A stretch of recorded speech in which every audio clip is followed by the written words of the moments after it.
La République, chef de l'État, Félix Antoine Tshisekedi Tshilombo, a présidé ce vendredi 26 janvier 2024 à la Cité de l'Union africaine, la 122e réunion du Conseil de ministres.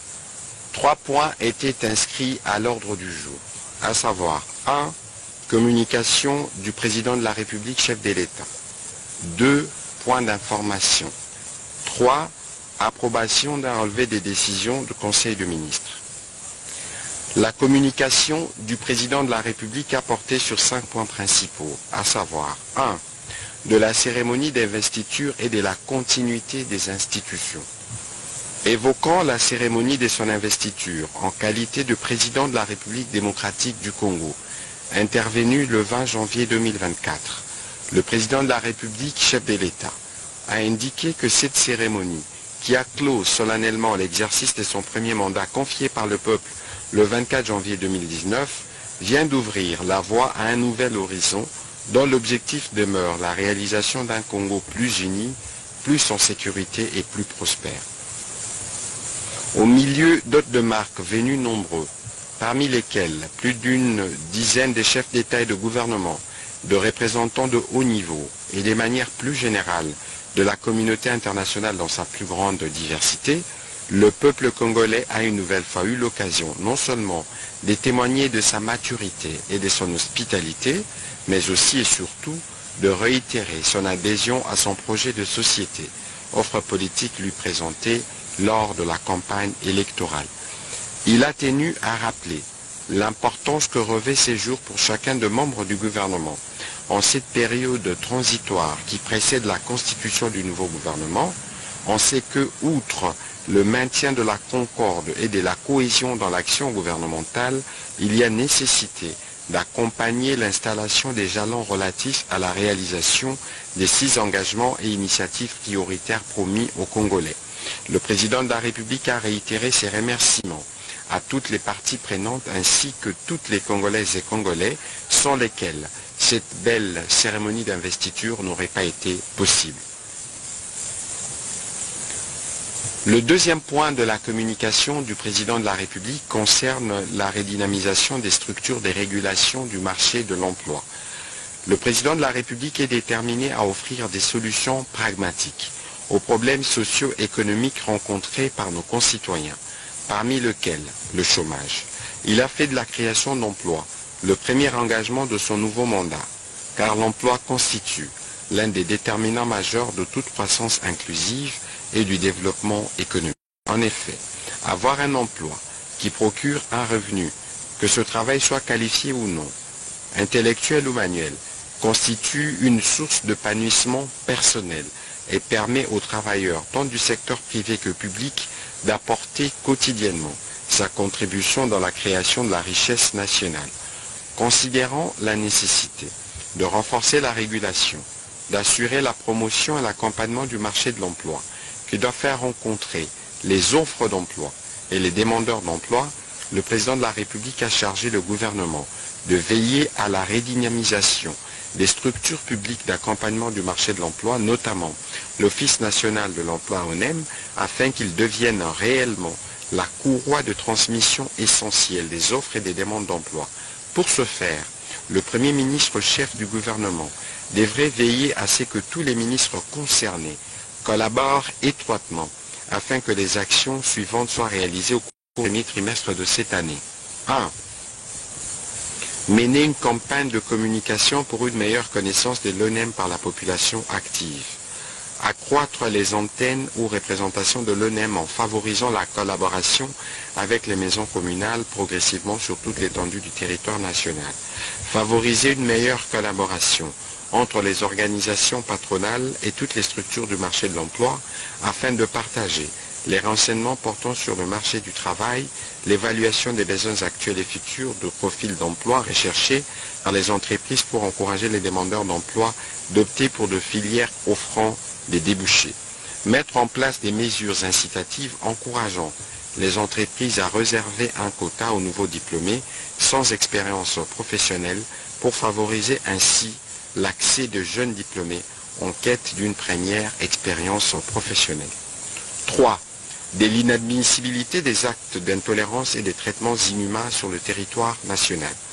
Se référant à sa communication lors de la 120e réunion du Conseil des ministres du 29 décembre 2023, le président de la République a réitéré l'inadmissibilité des traitements inhumains dégradants, de même que les actes d'intolérance, particulièrement vis-à-vis des femmes, à la suite d'informations documentées lui parvenues et qui faisaient état de la commission des 10 actes, notamment au cours de la campagne électorale. Malheureusement, il y a lieu de constater, comme les démontrent certaines images et vidéos insoutenables qui circulent, la poursuite de ces actes inhumains qui n'ont d'égal que la barbarie de leurs perpétrateurs qui, en sus de s'aimer la panique, font le lit de l'instabilité et de l'apparition des conflits communautaires aux plus grandes dames de nos populations. Le président de la République a rappelé la tolérance zéro pour ces comportements et ces actes d'une gravité innommable. Ceux-ci n'ont aucune place sur notre territoire et leurs auteurs doivent être poursuivis et déférés devant les cours et tribunaux, a-t-il insisté. Il reste convaincu que ce n'est que par la répression juste et proportionnelle, sans concession ni remords, que nous parviendrons à rétablir l'ordre et permettre à nos concitoyens, de même que tous ceux qui ont choisi nos villes et villages comme lieu de résidence, de recouvrer leur quiétude. Conformément à son engagement d'offrir plus de sécurité et d'exiger plus d'efficacité des services publics, il a de nouveau lancé un appel au vice-premier ministre, ministre de l'Intérieur, Sécurité et Affaires coutumières, et à la ministre d'État, ministre de la Justice et Garde des Sceaux, avec l'appui des autorités provinciales et les services de sécurité, pour que toute la lumière soit faite sur ces fléaux. Le 4e point de la communication du président de la République a porté sur la journée de la douane. C'est vendredi 26 janvier 2024, en marge de la journée internationale de la douane, la cellule d'innovation et des changements de mentalité a procédé en son nom à la remise des ouvrages hyper-guides de l'agent de douane, édition spéciale président de la République, avec comme particularité l'intégration du cahier spécial du président de la République pour la prévention et la lutte contre la corruption et les antivaleurs, dont le lancement de la campagne de sensibilisation a eu lieu le 26 janvier 2023. En mettant à la disposition du douanier congolais ces outils, en ses débuts de son 2e mandat, le président de la République envoie un message clair, non seulement aux douaniers congolais, mais aussi à tout acteur concerné par cette activité, combien il est déterminé à éradiquer les antivaleurs dans ces secteurs de l'économie nationale pour ainsi accélérer la mobilisation des recettes dans ces secteurs vitaux pour la nation, ce qui entraînera évidemment la maximisation de performances douanières en République démocratique du Congo. Avec le lancement de la distribution par la CICM, sous la supervision du ministre des Finances, s'ouvre aussi la distribution à tous les agents de la DGDA, partout où ils travaillent. Cet effort logistique de distribution est assuré en collaboration avec le partenaire Africa Union Financial Service AUFS pour s'assurer que chaque douanier reçoive son kit. À l'heure du numérique et d'innovation managériale, il tient à poursuivre les efforts d'innovation, notamment dans la finalisation de la version électronique interactive qui est annoncée pour le début du 2e semestre de cette année, en collaboration avec les différents partenaires de la DGDA dans ce projet. Le président de la République a demandé au Premier ministre chef du gouvernement, au ministre des Finances et aux autres ministres concernés, à la fois par l'innovation, la maximisation de recettes et la bonne gouvernance, de travailler avec la cellule d'innovation et de changement de mentalité pour le suivi de ce projet et sa mise en œuvre dans différentes régies financières et les différentes entreprises publiques de la République pour ainsi donner à l'État les moyens de sa politique. Dernier point de la communication du président de la République, au sujet de la redynamisation du cadre de collaboration entre nos représentations diplomatiques et nos institutions nationales. Le président de la République a tenu à rappeler que d'importantes réalisations étaient accomplies au sein de l'appareil diplomatique avec pour but soit d'innover, de corriger ou encore de redynamiser des pans entiers de notre administration afin d'assurer notre bien-être collectif. Cette volonté s'est notamment traduite dans l'administration des affaires étrangères, dont les atermoiements avaient pour effet d'atténuer, parfois de contraindre, la noble et effective représentation de notre nation dans les capitales étrangères, de même que la capacité de nos diplomates à continuellement assurer la sauvegarde de nos intérêts partout où ils étaient discutés. Les recommandations de la 12e conférence diplomatique tenue en février 2022 sont en cours d'implémentation, tout comme l'engagement exprimé au cours du Conseil de ministres du 10 novembre 2023 et repris dans son programme quinquennal, celui appelant à la réforme de l'Académie diplomatique congolaise.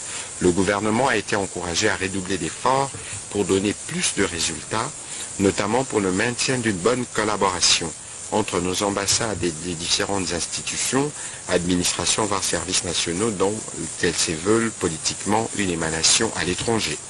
Il a invité le vice-premier ministre, ministre des Affaires étrangères et francophonie, sous la supervision du Premier ministre chef du gouvernement, à tabler d'ores et déjà sur la redynamisation des différentes commissions intergouvernementales et interservices existant à cet effet. Dans la suite de la communication du président de la République, le Premier ministre chef du gouvernement a commencé par adresser, au nom du gouvernement, ses vives félicitations au président de la République chef de l'État pour sa prestation de serment historique qui a eu lieu à Kinshasa le 20 janvier 2024 devant une vingtaine de chefs d'État et de délégations ainsi que de nombreux invités de marque représentant leurs pays respectifs. Par la présence significative de ces différentes délégations de haut niveau, la mémorable cérémonie du Stade de Martyrs confirme non seulement les dynamismes de notre diplomatie impulsée grâce au leadership du président de la République, mais également la reconnaissance internationale du choix incontesté du peuple congolais sur son auguste personne. Le Premier ministre a également salué la force et la pertinence du discours d'investiture du président de la République qui donne des objectifs clairs pour les nouveaux quinquennats, à savoir 1. La création d'emplois par la promotion de l'entrepreneuriat. 2. La protection du pouvoir d'achat des ménages par la stabilisation du niveau d'inflation et la maîtrise du taux de change. 3. La sécurisation de notre territoire et la préservation de nos intérêts par la restructuration profonde de notre appareil de sécurité et de défense. 4. La diversification de notre économie par la transformation locale de nos produits agricoles et miniers bruts. 5. L'accès aux services de base par la consolidation de la couverture santé universelle, de la gratuité de l'enseignement et des acquis du PEDEL 145 territoires. 6. Enfin, le renforcement de l'efficacité de nos services publics. Ces objectifs prioritaires constituent la référence fondamentale pour le programme d'action du prochain gouvernement.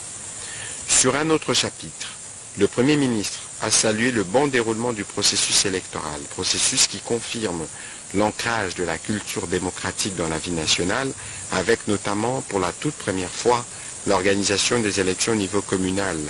Il a rassuré que le gouvernement continue de suivre les différentes opérations à venir. Pour cela, il a réitéré sa détermination à poursuivre son soutien financier et sécuritaire à la CENI, le soutien financier et sécuritaire du gouvernement à la CENI pour la conclusion de tous les cycles électoraux tels que prévus par les calendriers de la centrale électorale. De la même manière et en toute responsabilité, le gouvernement demeure attentif aux préoccupations des divers ordres exprimés par nos populations pour la bonne tenue de ces scrutins. Au deuxième chapitre du Conseil de ministres de ce jour relatif aux points d'information, le vice-premier ministre, ministre de l'Intérieur, Sécurité et Affaires coutumières, a présenté au Conseil le rapport sur l'état et l'administration du territoire national. Au cours de la semaine qui s'achève, l'état d'esprit de la population est demeuré généralement calme sur l'ensemble du territoire national et a été marqué notamment par l'organisation impeccable de la cérémonie d'investiture du président de la République chef de l'État, par la présence significative et éloquente des chefs d'État africains à la prestation du serment du président de la République chef de l'État réélu pour un second mandat. Au chapitre du banditisme et de la criminalité dans la ville de Kinshasa, le vice-premier ministre a fait part au Conseil de l'ouverture ce vendredi 26 janvier 2024 des audiences publiques foraines en procédure de flagrance dans l'enceinte de son ministère. Cela fait suite des récentes opérations de nos forces de l'ordre qui ont réussi à mettre la main sur plusieurs centaines de délinquants qui terrorisent au quotidien nos paisibles compatriotes. La justice, tant militaire que civile, est à pied d'œuvre. Il est question de mettre fin à ces fléaux du banditisme urbain et de la criminalité qui connaissent une courbe ascendante. En complément au rapport du vice-premier ministre, ministre de l'Intérieur, le vice-premier ministre, ministre de la Défense a fait état de la situation opérationnelle du pays sur les différents fronts. Dans les territoires de Rutshuru particulièrement, il a été signalé les recrutements forcés des jeunes par les terroristes M23 RDF, ainsi que la perpétuation des différents assassinats et massacres qui continuent de faire en rencontrant évidemment la résistance de patriotes Wazalendo. Le vice-premier ministre, ministre de la Défense nationale, a rassuré que les forces armées de la République démocratique du Congo restent déterminées à rétablir la paix et la sécurité ainsi que restaurer l'autorité de l'État. Dans la partie ouest, il a été constaté un regain d'activisme des insurgés Yakadi Mobondo. Les causes de la persistance de ce phénomène ont été passées en revue et des dispositions idoines ont été prises quant à ceux. Toujours sur ces chapitres de points d'information, 2 notes relevant du secteur de transport. Le ministre des Transports, voie des communications et des désenclavements, a présenté aux membres du Conseil 2 notes d'information. La première concernait l'état d'avancement des travaux préparatoires de la modernisation de l'aéroport international de Njili à Kinshasa par la société Midwest, agissant sous la coordination du Premier ministre.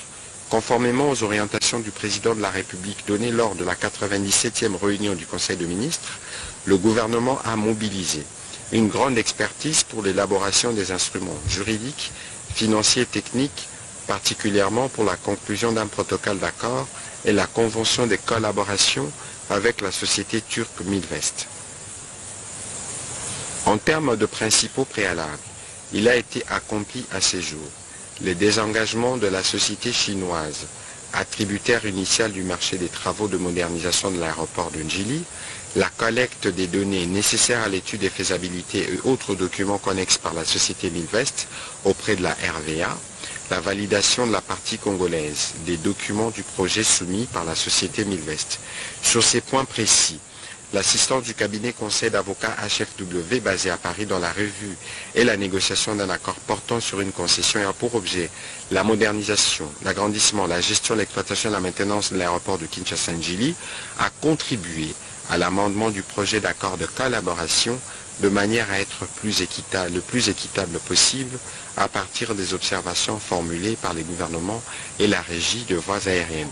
Quant au dernier réglage, ils se feront dans le cadre du comité de suivi qui a pour tâche d'assurer l'harmonisation du projet de l'accord de collaboration avec le plan directeur et les études et faisabilité, la validation après amendement du plan directeur et des études et faisabilité, et 3 enfin, la validation du business plan. Le ministre des Transports, voies des communications, a rassuré qu'il n'existe à ce jour aucun obstacle au début des travaux, c'est-à-dire à la cérémonie de la pose de la première pierre qui devrait se faire selon l'agenda du président de la République, chef de l'État. Il a précisé que les nouveaux aéroports et ses dépendances s'étendront sur une superficie de 800 000 m², l'aéroville et la zone cargo sur environ 100 000 m². Quant à la deuxième note, elle était relative à l'évolution satisfaisante de la relance de l'exploitation de la compagnie nationale Congo Airways SA.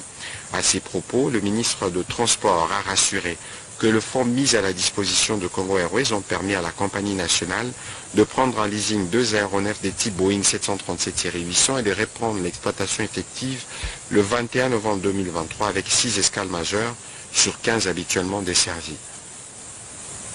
Les autres escales devant l'être dès la fin du mois de février, avec l'acquisition en location de 3 autres aéronefs Embraer 190 de 90 places, un 3e Boeing 787-800 déjà acquis en location sur fonds propres du fait de l'augmentation de la demande sur le marché. Un Boeing 777-200ER pour le long courrier est également en cours des négociations. La pérennisation de cette relance se fera grâce à la mise à disposition de la dotation gouvernementale en faveur de Congo Airways SA pour permettre la réalisation de perspectives à court terme au plan national, régional et continental. Le Conseil a pris acte de ces 2 notes d'information. 6. Situation des inondations à Kinshasa et dans 15 autres provinces. Le ministre de la Santé publique, Hygiène et Prévention a fait le point de la situation des inondations à Kinshasa et dans 15 autres provinces du pays. En effet, des inondations meurtrières ont été signalées récemment. Dans plusieurs agglomérations, les lots des principaux cours d'eau du pays, le monitoring réalisé par le mécanisme de veille humanitaire a confirmé ces alertes et la situation des inondations allant de la période de novembre 2023 à janvier 2024 qui a touché 72 territoires dans 16 provinces du pays. 282 665 ménages ont été touchés, 221 compatriotes ont perdu la vie et 625 cas des blessés ont été répertoriés et pris en charge. Quant aux dégâts d'infrastructures des bases, il a été dénombré 67 519 maisons, 1528 écoles, 267 établissements de soins de santé, 211 marchés, 146 routes endommagées. Les provinces de l'Équateur, du Sud-Ubangui, de Kinshasa, de la Chopo sont les plus touchées par ces inondations. La ville de Kinshasa est aussi affectée d'une manière particulière et dramatique. La cité du fleuve est sous eau, plusieurs quartiers sont inondés suite à la montée excessive des eaux du fleuve Congo et ses nombreuses rivières qui jonchent la ville, quartier Mososo et Ndanu dans la commune de Limete, quartier Bichakuchaku à Barumbu. À côté de ces inondations, les alertes des glissements des terrains à la suite des pluies diluviennes et des cas de naufrage ont été remontés. Les glissements des terrains ont été notifiés à Bukavu, à Kamituga dans les sites Kivu, à Kananga dans la province du Kasaï central, à Kamonia dans la province du Kasaï et à Matadi dans la province du Congo central. Les évaluations des risques des urgences de santé publique ont mentionné que 16 sur 26 provinces du pays ont un risque élevé. Après analyse de la situation au cours d'une réunion avec les parties prenantes en date du 29 décembre 2023, le ministère de la Santé publique a rassuré avoir pris des mesures, des actions de santé publique afin de prévenir les épidémies et sauver des populations affectées. Les besoins urgents ont été identifiés et évalués afin d'organiser des interventions plus efficaces. C'est dans cet ordre que le Premier ministre chef du gouvernement, accompagné du ministre de la Solidarité et des Affaires humanitaires, effectuera dans les heures qui viennent une tournée pour apporter l'appui du gouvernement aux populations touchées. Le Conseil a pris acte de cette note d'information. Au dernier chapitre du Conseil de ministres de ce jour, relatif à l'approbation de relevés des décisions du Conseil de ministres, le Conseil de ministres a adopté 2 relevés des décisions prises respectivement lors de la 121e réunion ordinaire du gouvernement tenue le vendredi 12 janvier 2024 et enfin la 7e réunion restreinte du gouvernement du Conseil de ministres tenue le mercredi 24 janvier 2024. Avant de clôturer le Conseil de ministres, le président de la République a donné la parole au ministre des Sports pour faire le point de l'état moral de nos léopards football à 48 heures du match déterminant de confrontation directe avec les pharaons d'Égypte dans le cadre de la Coupe d'Afrique des Nations qui se déroule en Côte d'Ivoire. Il a rassuré que les morales des joueurs, de l'entraîneur et de tous les staffs est au zénith et que l'équipe est bien sereine et poursuit ses entraînements sous l'encadrement du coach. Le président de la République a aussi voulu s'enquérir de la situation et des dispositions mises en place pour soutenir les supporters qui ont fait les déplacements de la Côte d'Ivoire pour être aux côtés de notre équipe nationale durant ces matchs. Un échange a été ouvert et de manière unanime, les membres du gouvernement ont salué la qualification des léopards. Le président de la République qui échange à chaque fin de match avec les coachs et tous les staffs a rassuré les membres du gouvernement que tout est fait pour que notre qualification puisse être assurée. C'est ainsi qu'il a lancé un appel à tous les Congolais pour que dimanche nous puissions être tous mobilisés pour soutenir notre équipe nationale pour ce match qualificatif des quarts de finale. Commencé à 13h15.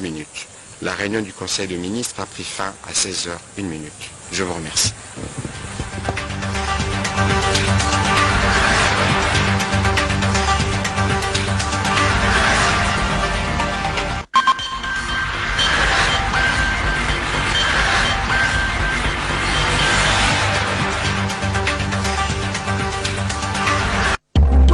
À l'ère du numérique, la communication demeure encore au centre de la vie. La radio-télévision nationale congolaise reste le vecteur de l'unité nationale.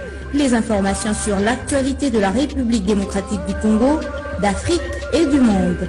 La culture, le sport, mais aussi les grands événements en direct sur la radio-télévision.